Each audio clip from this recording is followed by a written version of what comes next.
Hi,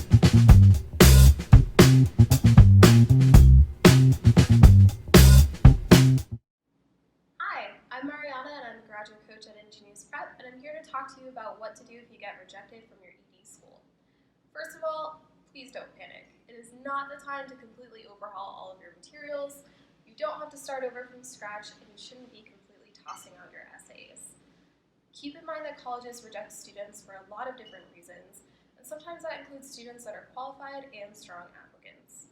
It may be worth asking someone to take a look at your essays and just make sure that everything makes sense, that your narrative is clear, and that it's working.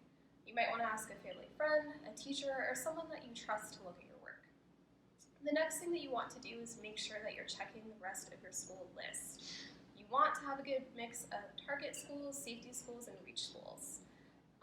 You can talk to your guidance counselor about what a target school, reach school, or safety is. You can also look at Navion's data, or you can look at the information yourself.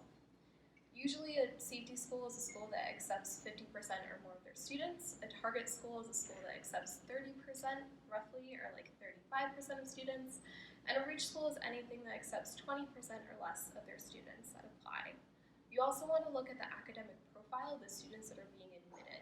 So if most students that are being admitted are like at the 75th, if you're like at the 75th range for the admitted SAT score, that usually indicates that that's probably going to be a safety school for you. If you're closer to the middle, let's say around 50%, that's a good way of assessing whether or not a school is going to be a target. And if you're below the 75th percent, that's usually a good way to assess that's going to be a reach school, or if you're closer towards like the 25th percentile. So use these different tactics, try to make sure that you have a good mix of safety schools, target schools, and reach schools so that your list isn't unbalanced. It's also a good time to start thinking about schools that offer ED2 and see if there are any schools that you're really excited about where you could have that higher chance of admissions versus a regular decision admissions rate.